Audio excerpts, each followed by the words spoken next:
Well, you guys took no time at all in telling me how many people I missed in my last video about celebrities who practice witchcraft. So today I'm coming at you with 5 more celebrities who are literally witches, literally practicing witchcraft. And dare I say, this one is a lot worse than the first.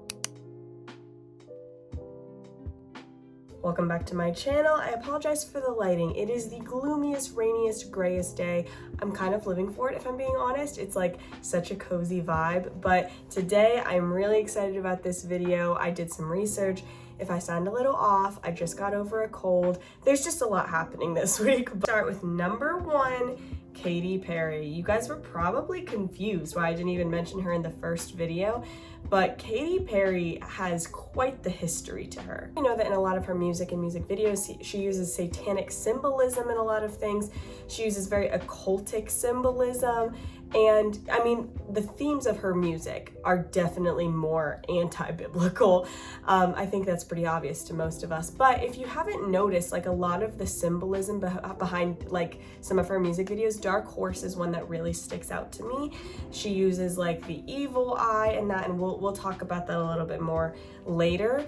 But she uses quite a bit of symbolism. She has even admitted, like on talk shows and before that, she sold her soul to the devil, and people always laugh when she says it, but like, how many times do people have to tell us something for us to just actually believe them?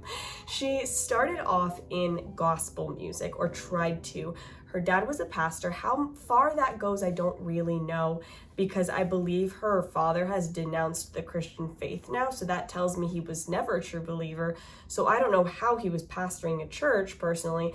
But anyway, she started off in like gospel music and wanted to sing songs for the glory of the Lord. And then she says, and it wasn't working out, so she sold her soul to the devil.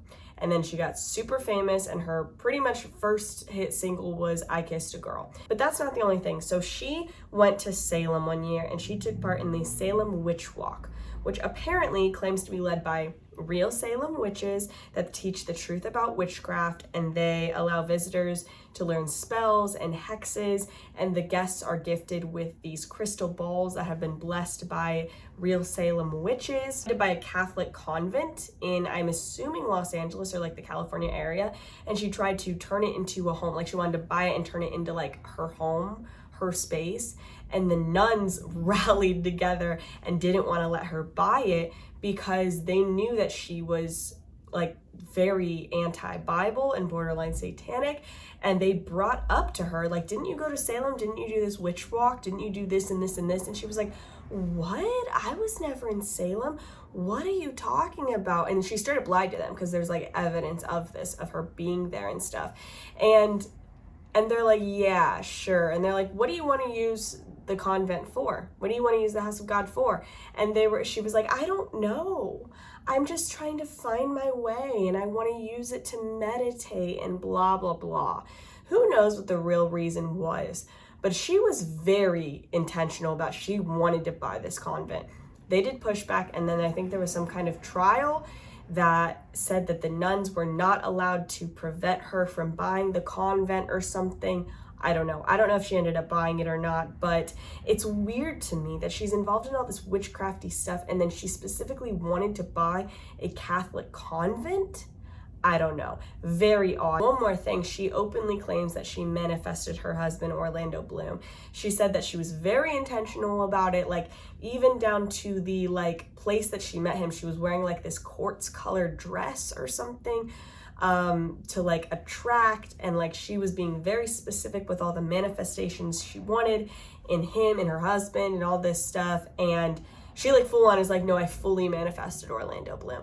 So that is witchcraft. If you didn't know, manifestation is a form of witchcraft. So that alone checks the box for her practicing witchcraft. But I think it just puts the cherry on top that she went to Salem, did the whole Salem witch walk, learned all these hexes and spells from Salem witches, got a blessed crystal ball, the whole 9 yards. Moving on to Naomi Campbell. If you didn't know, Naomi Campbell is one of the most notorious supermodels of all time, and she's actually bad news for a lot of reasons, like some very sketchy list reasons, if you know what I mean. But today we're just going to touch on the witchcraft aspect. Apparently Naomi has a witch doctor, like a real witch. Like, have you heard of people like joking or like in storybooks about like witch doctors. There's actual witch doctors. And Naomi Campbell apparently has one. He practices this African witchcraft called candomblé. I'm so sorry for mispronouncing that, but it uses these different aspects of Catholicism, but it actually worships African false gods. So this is actually really common in different countries. They will use certain aspects of Catholicism, so then people are fooled into thinking that this is just a form of being Catholic, but then it's actually just mixed with a lot of these false deities and these demonic deities, and it's just really, really bad news. And it's a form of witchcraft. So her witch doctor is part of that. Actually, I think he's like a priest in that. And I guess she went to this witch doctor guy a few times for help with her anger issues or something. And he said that she's really interested in his faith. There was speculation back and forth because, of course, then there were certain people who were like, no, this isn't real, whatever. But she has like a picture with him. Like, she knows the guy. But yeah, so it's just really interesting. And then one other thing, this is kind of a big thing. Her house is literally the evil eye. No, like, I'm serious. It is actually the evil eye. When I found this picture, I was like, there's no way this is real. This has to be AI. No, it is real. Like, that's called the Eye of Horus, which is a very popular satanic symbol dating back to Egyptian times, but it's not just something associated with Egyptian culture like some people believe. It's intrinsically connected to sorcery, and Egyptians would use it in their everyday life. It's called the evil eye. House being the evil eye is a very intentional thing. I've seen it all the time in Hollywood. These people use symbolism constantly, and if you look for it, it's not hard to see.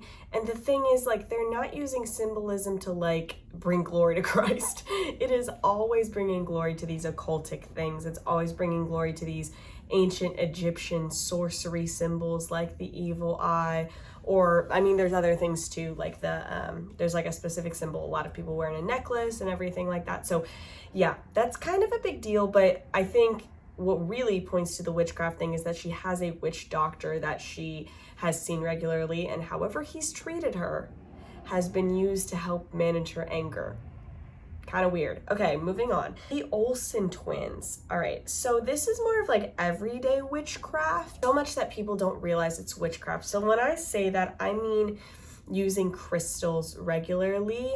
A lot of people don't realize that that's witchcraft. I've talked about it before, but it is, and this is just everywhere. It's under our noses constantly. The Olsen twins have very openly talked about how much they love using crystals. I think at even one of their fashion shows, they gave away crystals as part of the gift. But they love using it for protection, for cleansing their space. Mary-Kate has said that she is constantly burning sage everywhere she goes to like get rid of bad vibes and to like cleanse the air and stuff.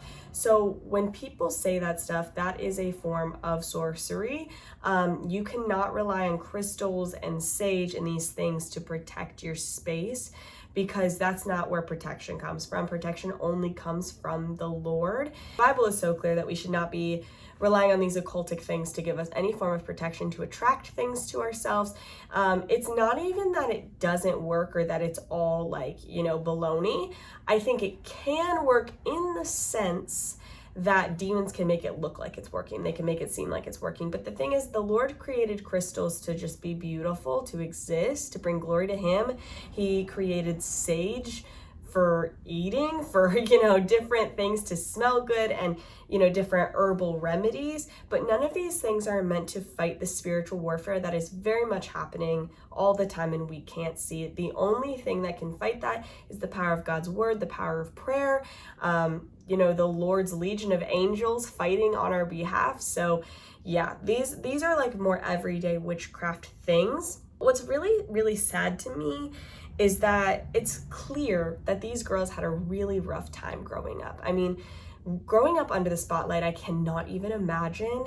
And there have been a lot of horrific jokes made about them, specifically about Bob Saget and possibly his inappropriate relationship to them.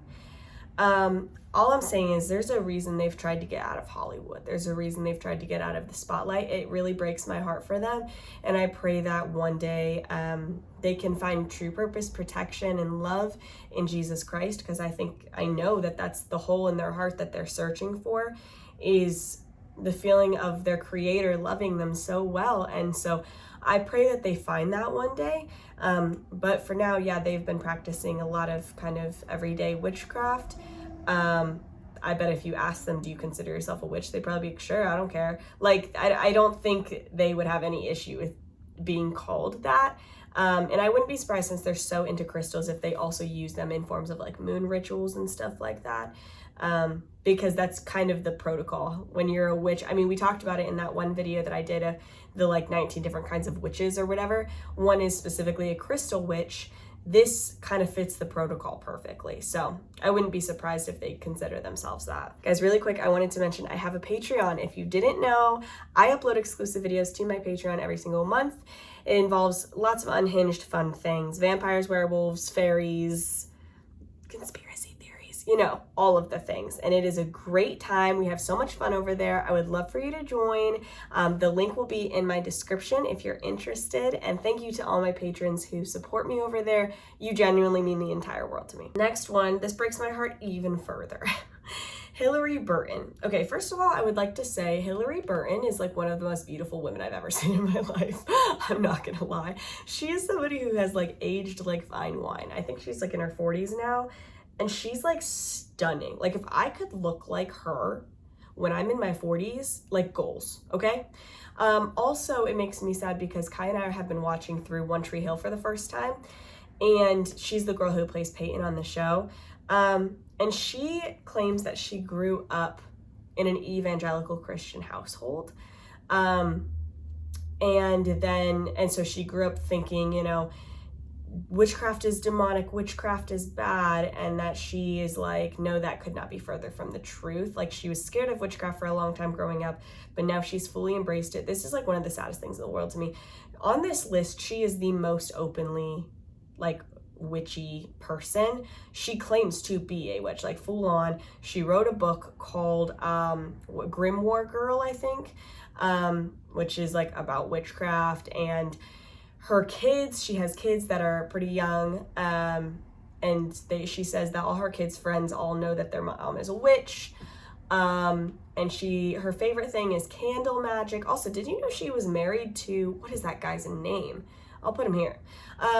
Yeah, I didn't know she was married to him, but they have like a whole family together and stuff, and they seem very in love, which is great. But she is very much open about this topic. She is a huge proponent of this topic, but the worst part is she has claimed that women practicing witchcraft are actually closer to Jesus, closer to the Lord than anybody else. And I need you to know that that is the most despicable, deceptive lie you could ever be told. That is not true at all. It hurts my heart mostly because I think she believes it. I think that she truly thinks that her being a witch is what gives her a relationship with Jesus, and that's not Jesus. I can tell you one day you're going to learn that that was never the Lord. It was a demon masquerading as an angel of light. And it is not. And so she claims to be someone who practices good magic and light magic, and she uses it all the time. She also says she inherited her grandmother's healing magic. So this kind of falls under that category of, I think it was called a heritage witch, where they believe that witchcraft is kind of like passed down through, which I'm like, okay, that's interesting, because you said you grew up in an evangelical Christian household. But maybe, now that my wheels are turning, maybe her grandmother was a believer, like a true believer, and the Lord used her in the healing of others. And Hilarie is just seeing it as like magic, seeing it as a form of witchcraft that she inherited. So I don't know the details on that, but she believes she inherited healing magic from her grandmother. Part of the reason she made her book was essentially to call together a coven of sorts in solidarity of witchcraft. So it was kind of like to recruit all the witches together. I'll leave the interview, there was a couple interviews that I found and a couple like videos about her that I found. I'll leave them down below. I think the saddest part to me too is that when I was watching these videos, I was like, she's a very likable person. She seems like a very kind person. She seems like the type of person that I would want to be her friend. And the way that she talks about witchcraft, the way she talks about magic and being a witch, and she makes it very palatable. Like, if I didn't have the Holy Spirit, if I didn't know the truth about witchcraft and how deceptive and horrid it truly is at its root, if I wasn't a Christian, I could totally see myself falling for that and being like, well, I'm just going to read the books she recommended and see what happens, you know? Like, I could totally see that, because I've said it before, I believe that these white witches, these light witches, are way more, what's the word? I guess dangerous than the ones that are openly the black magic and dark magic. Both are evil. Both are equally evil. But one is a lot more deceptive and one ropes people in way more. And that is the light witch, the light witchcraft. And I just, it really, really, really hurt my heart to see her just being so in love with this world of witchcraft, being so in love, being so on fire for that life, and making her identity pretty much completely around that. And like the research she does into it, like how much she digs into it, she really devotes her life to it. And I'm like, if only you knew Christ, if only you had a real relationship with Jesus and could be used for the kingdom of God. Like, her personality and like the things she loves to do and the research and how hard she goes after stuff, like it just, I so wish she had a relationship with the Lord. It makes me also very, very sad for her kids, because that's what they know. There's a very small chance at this point that they have any family or friends in their life who are strong believers in Jesus, who can tell them about the gospel. And of course, the Lord will collect his elect. So if they're meant to be saved, they will be saved. But it still is like, man, I can't imagine the spiritual warfare that goes on in that house, the demonic presence that I'm sure she doesn't know about, because she doesn't believe that she has anything to do with demons.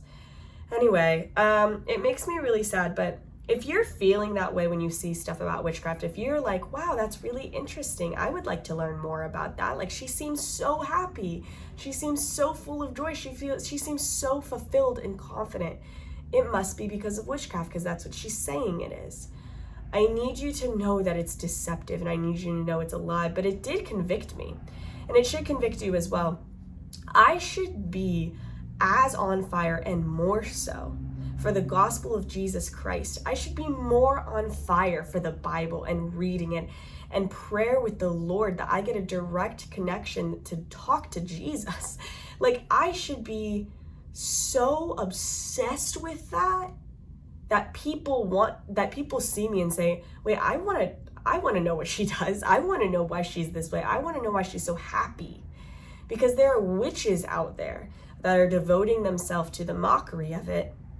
And it's making people believe that is the saving grace, that is the thing that's going to fulfill them. So it was a really good convicting moment for me. And of course, like the Olsen twins, it convicts me to pray that she would know who the true Jesus is, because she thinks she does, but she's never truly known him. If she feels that witchcraft is the same, she's never known him. And I just want her to taste and see that the Lord is good, what true goodness is, because good witchcraft is not good. It is not. It is a fancy birthday cake that looks beautiful, tastes delicious, but it's laced with poison. It's not good. So anyway, all that to be said, definitely pray for Hilarie and her children, her family, and that she would be introduced to the gospel in a very real way, and that the Lord would soften her heart to know who he is. Ending with a bang, Travis Scott. Oh my gosh. Do any of you remember? I feel like this was a fever dream. The Astro World chaos from, what was it, 2021? think it was 2021, right? That was like the wildest time. So if you didn't know, which like kudos if you didn't, because, well, you're about to know, so. But I was gonna say, you probably saved yourself a lot of anxiety because this thing was crazy. So Travis Scott, if you didn't know, he's a rapper, right? Or a hip hop artist. I don't listen to his music. I don't recommend listening to his music. I know that he has children with Kylie Jenner. Travis Scott had a concert. His whole tour, I think, was called like Astro World, but it was, some people believe that it was a huge demonic sacrifice ritual. And the reason they believe this is for a few things. One, when this was all happening was during the COVID time. When that happened, there were certain artists that were requiring everybody have the COVID vaccine passport in order to attend their concert.